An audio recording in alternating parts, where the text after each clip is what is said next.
I'm a strong believer that our inspections set the tone for the service our clients will be receiving, and not just for them, but for ourselves, for our tenants, for our landlords, for our contractors, because I guess the inspections are there to protect the landlord, but at the same time are there to protect the tenant, because as we know, some landlords will try and take advantages of either cleaning costs or repair costs and try and charge the tenant. But if we're the property managers and we're doing the right thing and following the rule book, I guess, we will always mitigate what should be charged to the tenant and what should not be charged to the tenant. And that's what we do. And if you do the inspections the right way, you also protecting yourself, as I call it, covering your backside, and also you're protecting the agency from any potential complaints that the agency will be paying out for if you've done something wrong. If you've done it right, there is no way it can get fall back on you for not doing your job.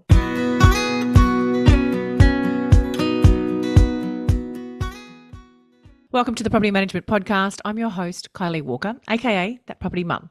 And today we're diving into a topic that can truly transform your day-to-day operations and overall success. And let's face it, property management can often feel like a whirlwind of stress and chaos. Without the streamlining effect of effective systems and processes, managing properties can quickly become overwhelming, leading to missed inspections, unhappy tenants, and operational inefficiencies, which will ultimately lead to lost managements and a high turnover or revolving door of property managers in your team. So from handling tenant complaints and managing maintenance issues to ensuring timely rent collection and staying on top of ever-evolving and changing regulations, property managers juggle a multitude of responsibilities that can easily spiral out of control. But what if you could turn that chaos into order and elevate your property management game? Well, today we're focusing on inspections and processes to lift your property management game, a critical area that can make all the difference. And to guide us through this conversation, I'm thrilled to welcome Vlad Muhin from Barfoot and Thompson's Grey Lynn branch. Vlad is an expert in property management, and he has a wealth of knowledge about how to enhance your inspection routines and streamline your processes for maximum efficiency and effectiveness. He has a background in hospitality, tourism, and luxury apartment management, as well as team leadership and management experience. And Vlad is very well versed on how to streamline businesses with processes and systems to ensure that clients are always kept extremely happy. So whether you are feeling the pressure of a packed schedule or you're just looking to refine your approach, Vlad's insights will provide you with practical, actionable advice to help you stay ahead of the curve. So get ready to transform the way that you are currently managing properties and running your processes and systems. So sit back, relax, and let's dive into this invaluable discussion with Vlad. Vlad, thank you so much for joining me on the Property Management Podcast. Before we dive in, can you share with our audience a little bit about yourself and what you do in the industry right now? Well, my name is Vlad. I'm head of property management in Barfoot and Thompson Grey Lynn branch, and I've been in the industry since 2013. I used to work for Ray White for a couple of different offices, and I was in the top 10%, I guess, in Ray White national as earner for the Grey White Group. I was a senior property manager for, 6 years or so, if not more, with a number of premier awards. And the last 3 years coming up, I've been in Barfoot and Thompson as the head of department. And how are you finding that change from being a property manager to being the head of the department? Well, I guess to me it comes a bit naturally because most of my, adult life, I was always in a leadership role. So my background originally is in hotels. I started from, the bottom in housekeeping in my early 20s and worked myself all the way up to chief concierge, running the department and obviously managing the team. And then I also worked in tourism as a duty manager and leader of the team, which obviously helped me, develop processes and learn how to, develop systems and checklists for the teams to follow. And I guess I believe that property managers, especially newbies that come into the industry, the people that come from the hotel industry, sometimes make great property managers because hotel training is all based on systems and follow-ups and handovers, because obviously they will do shift work, and they have to be able to pick up the information from the previous property, I guess, reception or duty manager or whatever they're doing, and follow through on that. And there is no variance in service to the guest, I guess. And that's where I think sometimes our industry of property management sometimes lacks, especially when staff leave. Absolutely. That's a brilliant segue into my next question then. We're going to talk about a couple of different things, but an area that you obviously clearly specialize in is that whole systems and processes. And lots of businesses do not have that in property management or do not have it set up well. And I think a lot of it is because business owners don't have time to spend on doing that. So maybe talk to us a little bit about, how you've set up systems and processes, how they're working for you guys in your business, because you've got a very large business with multiple office locations. Is that correct? It is, but obviously I'm only in charge of my own branch. So, and as I said, Barton Thompson is one company, and we do have 65 branches that offer property management services throughout Auckland and other parts of North Island. And I think there's overall, including obviously sales offices, overall there's about 80. But for me, I guess when I took over my branch here, I always found, even when working for Ray White, is that every time you take over a portfolio, and I've done a few of those in my day as a property manager, you always have to adjust it. So in reality, it doesn't matter how good the previous property manager is. If you're, I guess, good at your job and you want to make sure that you provide excellent service to your clients, you will adjust your portfolio to yourself. So inspection, how you handle things, and so on and so on. And there is always stuff that you will find that was missed previously. And that's unfortunate. And again, that's usually because there was no previous system set up and everybody was doing the job in a way that they saw fit. Usually there is the basics, guides from best practice, but most of the time it's not enforced or is very vague. So there is lots of, options for people to interpret that into their own situation and how they see it, which is, again, makes it hard for when they leave and there is the handover process. Yeah. And obviously, as we know, landlords especially don't like when property managers change, and some quite often, at least 5 to 10% usually leaves as well, because they think they were, loyal to that particular person and not the company or the agency. And if that relationship with their existing property manager is no longer there, if they were not too much satisfied with the service, they'll go and look for something else. Yeah. But I guess, what you're saying there then is if the processes are set up correctly in an agency, it doesn't matter who steps into the seat, comes and goes or fills in, everything, business continues as normal, regardless of what's going on. So how have you done that in your business? Have you personally spent time, because that's the problem, is that we all love the idea of that. And I have worked very hard on systems and processes in my business over the years. But what happens, I find, and I've stepped out of my business for about 3 years and I've just recently come back in. And if there is still not somebody guiding, following those systems and processes, they still don't, they get just, you know what I mean? You just get overlooked. So talk to me about how you run things and how you've implemented it, because I think that'll be really valuable for anyone listening. So I guess I'm fortunate enough that my branch manager supports me a lot and trusts me to do the best for the business, and run the branch property management department as it was my own business and not as employed by somebody to do it. I love the industry. I'm very passionate about it. And I don't manage properties.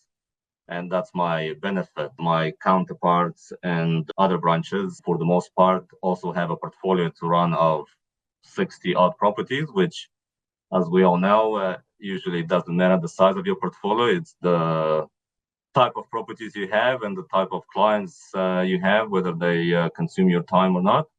But I guess I'm lucky enough that I don't have that. And the first year I've set up reviewing the internal systems and how it's all done. I made a list, I wrote a manual for the team, and obviously got to know the system that the agency was using at the time, and created lots of checklists for the staff to follow.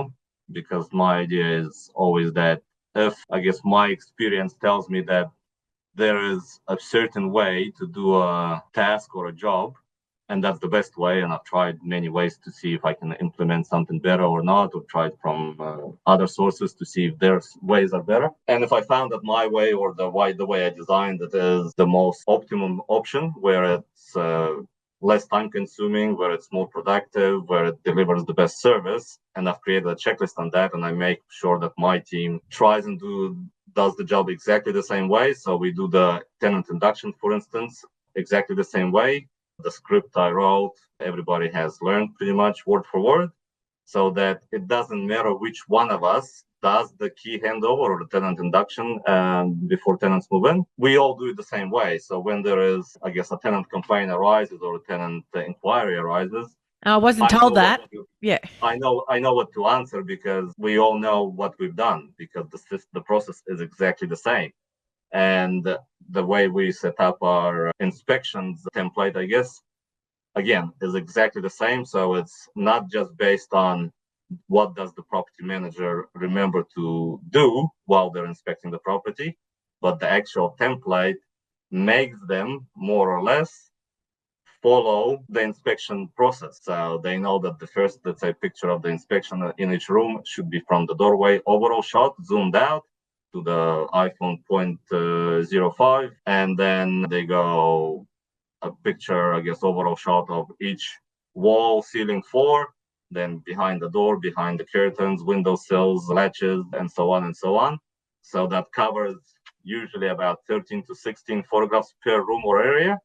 And in a wet area, then it increases to about 16 to 22 photographs. Because of the plumbing and the drainage checking for leaks. We also check for actual leaks in the showers, making sure that we get the corners of the showers or the bathtubs to make sure there's no wet patches or, I guess, rotting curtains or so on and so on. And if we notice it, which then we try and pour some water from the shower inside the shower, of course, onto that corner where we see there are discolorations, which means that it will tell us faster where there is a leak or not if we see some water coming up.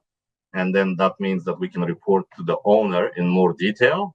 And then again, we can report to the contractor when we're sending them the quote request or a work order in more detail what is happening, so they know more what to look for and provide a better option of service or repair, or even know better what tools to take with them if it's a handyman instead of a builder or a plumber that goes to inspect at the first instance. Absolutely. And I think inspections, as we talked about before we jumped on, are really important, and they can become a bit of a point of difference for agencies as well if they're done correctly, because that's a big part of our service to clients. It is. And I'm a strong believer that our inspections set the tone for the service our clients will be receiving, and not just for them, but for ourselves, for our tenants, for our landlords, for our contractors, because I guess the inspections are there to protect the landlord, but at the same time are there to protect the tenant. Because as we know, some landlords will try and take advantages of either cleaning costs or repair costs and try and charge the tenant. But if we're the property managers and we're doing the right thing and following the rule book, I guess, we will always mitigate what should be charged to the tenant and what should not be charged to the tenant. And that's what we do. And if you do the inspections the right way, you also protecting yourself, as I call it, covering your backside.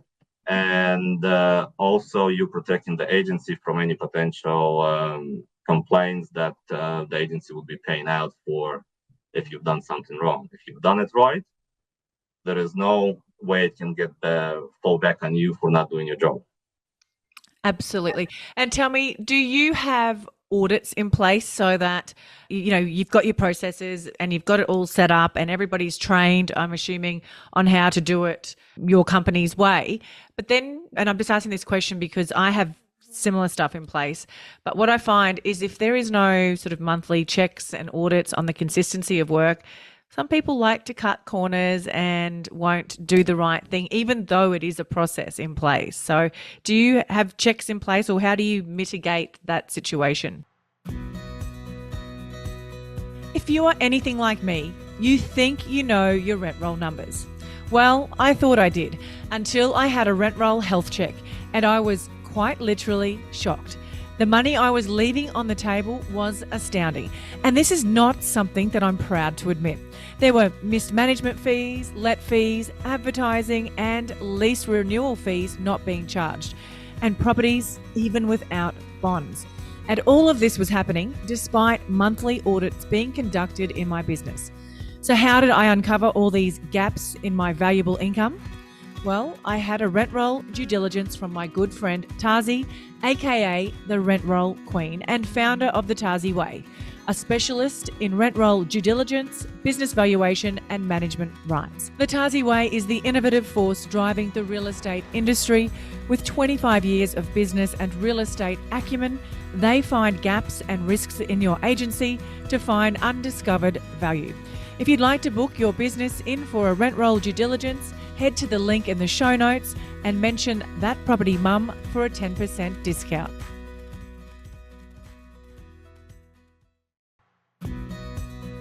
If you're ready to be a super organised, focused and productive property manager, buckle up, because Colmio is about to revolutionise the way that you work.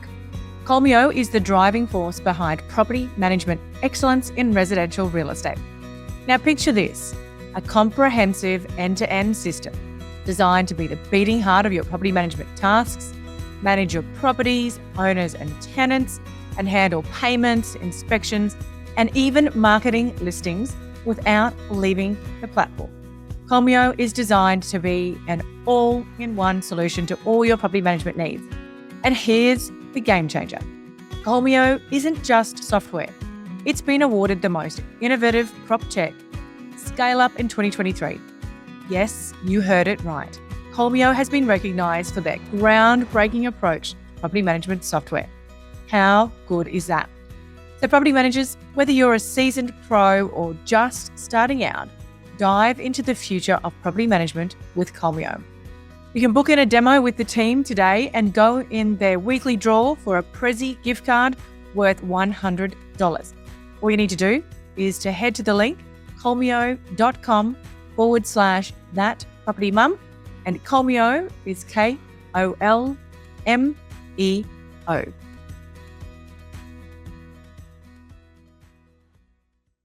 Well, I do. So I randomly check, not every inspection, of course, per portfolio or per property manager, but I randomly select one or two that I will go through and check the way they've carried out the inspection was the right way.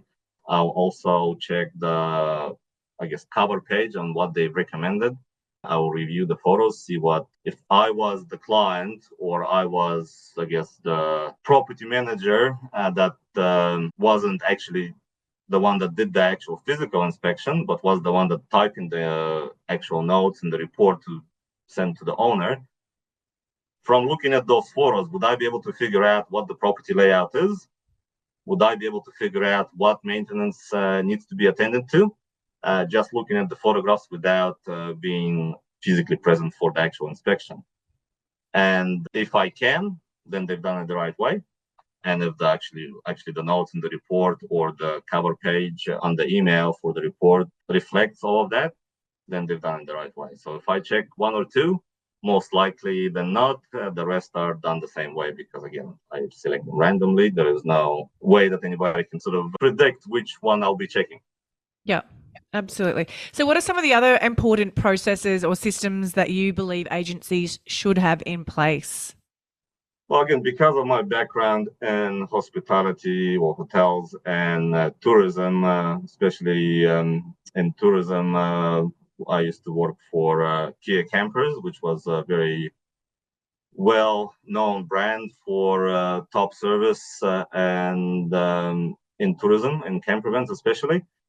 We had a system in place throughout the customer service team, including housekeeping and the workshop, which is called the Lynn system. So, which meant that every desk, every workshop station, every housekeeping station, every camper van was set up in exactly the same way, which meant if for whatever reason I had to jump onto a colleague's desk because my desk was occupied with something else, every pen, every piece of paper, every document would be in exactly the same place, which makes it a whole lot easier because, again, you are prompt to use the tools provided to you in the same way as your colleagues did, which, again, it's a system that helps you improve your service, increase efficiency and productivity, and in the end provide better customer service to all involved. So do you think then that, obviously there's a lot of stress and anxiety and a bit of chaos in a lot of property management businesses. What do you think is the key to be able to, I guess, create that space or that time to be able to sit down? What's an easy way for somebody to implement systems and processes into their business? Well, there is no easy way. The person that implements those systems and the process in place for their individual branch or business has to be the one that knows it inside out, I guess, that actually worked in the industry and experienced a lot.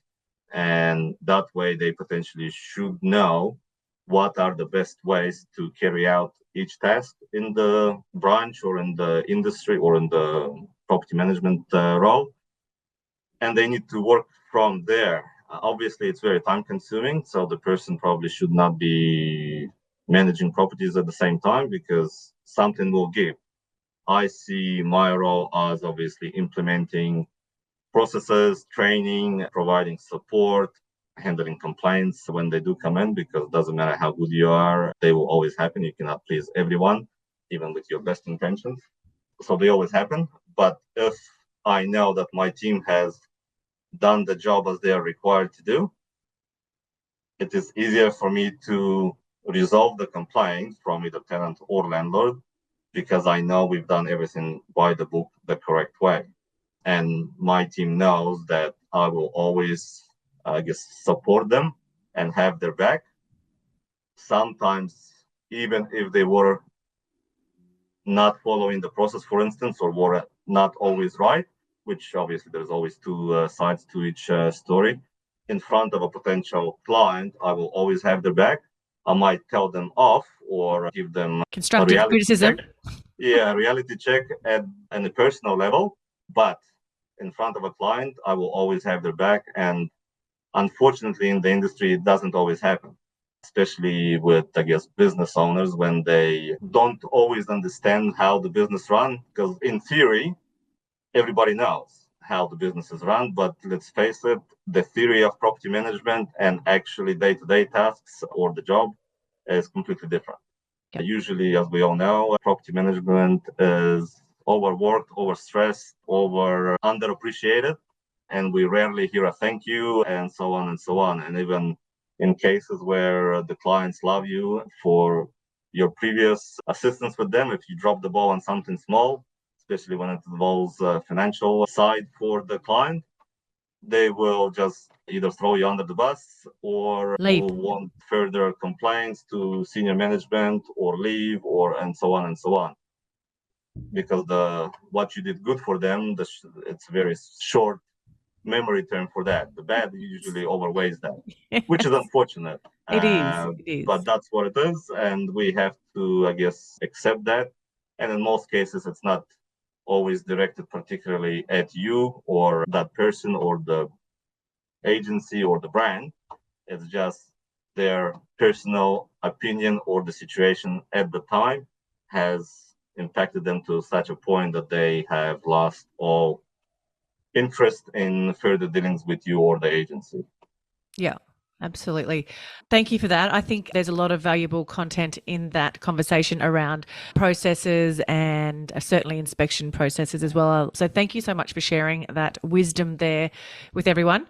Now, I am a big advocate of personal development, and I'm wondering if you could share something with our audience, a book, a podcast, a Sure. tip Well, I have I guess a Great Dane, which obviously I have to walk. And when we do go for walks, I usually listen either to books, audiobooks, or podcasts like yourself, IGT, and other property management podcasts. Most of them are in Australia, of course. Mhm.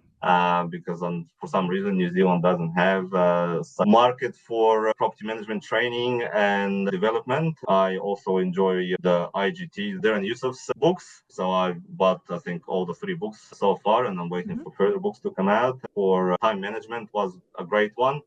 And as, of course, the two business development scripts books, which are fantastic. I absolutely love those and utilize those scripts and their knowledge in gaining business, That's great. which worked fantastically because when I started 3 years ago, our portfolio size was 174. And last year we finished November at 202 properties, which took us over from a small branch within the Barfoot brand to a medium size, which was a fantastic achievement because, again, as we all know, we grow, but we lose on the other side. Managements, for the reasons sometimes differ, either service or natural loss of sales or owners moving in. And we lost quite a bit for the first 2 years due to sales and owners moving in, and a few due to change of property managers and service levels before my time. But so far, we're sitting at 216. That's the ones that are active and bringing in money with active tenancies, and overall with properties that are vacant, new managements sitting there for available for rent. We're at 230, which Mm. is a great achievement. And again, I'm not a great business development manager. It doesn't come natural to me. And utilizing your podcasts and your, I guess, checklists in those areas, as well as IGTs, helped me develop those skills and at the same time train my team in doing that and grow our business. That's amazing. And you're right. We don't know what we don't know. And there's different skill sets that we all bring to the table. So, and it's great that you are clear on what you bring to the table, which clearly is that systems and processes and that leadership role as well. So mentoring the team. And I guess you're also, what I see that you're doing that really well is that you're empowering them as well to take responsibility for their roles in the business as well, because ultimately it is all about that team, building There is, a with, holistic with, business. without our teams, we don't have a business because a single person as a business owner or a head of department or a branch manager, whatever you are in the business, you cannot do everything. So you have to trust your team. You have to trust that they're doing the best they can, but they can only do the best they can if you provide them with the tools, with the support and assistance. Sometimes that support is not just work related. Sometimes you have to support them or be the one, I guess, the shoulder they can lean on in their personal life sometimes as well. Because let's face it, we usually spend more time with our colleagues than sometimes with our families. And again, property management, it's not a 9 to 5 job. You have to sometimes, most of the time, answer calls after hours, especially when there is emergencies or weather events like we've had in Auckland last year with flooding. And that was a huge impact. And unfortunately, I don't think the industry coped with it very well, mainly because there was a lot of newly joined property management in the industry people which haven't experienced anything like that previously. And I guess I was lucky enough that I have experienced it before and I could guide my team on best practices on how to resolve the flooding situations for tenants, owners, and assist with insurance processing claims and getting the best results for landlords and tenants in the end, which obviously involved a lot of work, but the team knew they could have come to me for support, or if they were too busy with other tasks, they could go, look, Vlad, I don't have time. Can you please handle this situation? And again, if I managed my own portfolio, I would not be able to do that because I would have had my own portfolio issues to deal with. So I think head of departments or business owners should be there as supportive for the team as possible and providing the training and guidance that they can so that the team knows they can always turn to you for assistance, whatever it is. Yeah, absolutely. That's really valuable. I couldn't agree more. Vlad, how can somebody reach out and connect with you further? I'm on Facebook, Vlad Muhin, that's VLIDMUHIN, and my email is v.muhin@barfoot.co.nz, and my cell phone number is +64, because we're in New Zealand, 272-332-724. And so I'm always happy to share any of my knowledge with my counterparts, and I'm always happy to have a chat and meet with people that have the same passion for the industry, I guess, and see what we can give each other for increasing our knowledge, or even productivity wise, sharing checklists or anything like that, or systems that we use to provide a better service. Amazing. Thank you so much for joining me, Vlad. No, thank you. It's been a pleasure. I've been a long time listener, and I think this is the first podcast that I've actually joined to as a speaker. Amazing. You did a great job. Shared Thank so you. much knowledge and wisdom. Thank you very much. Thank you. Can I ask you a quick favour before you leave this episode? Now, we all know how important reviews are for businesses these days, and mine is no different. If you could spare just a minute to follow, rate and review this podcast, it would mean a lot to me. In fact, what would get me super excited is if you share this podcast with someone in the industry who you think might need to hear some of the episodes right now. And if you'd like to find out more about working with me or any of the products I have to help you start, grow or scale your property management business, head to my website, thatpropertymum.com.au, or check out the links in the show notes.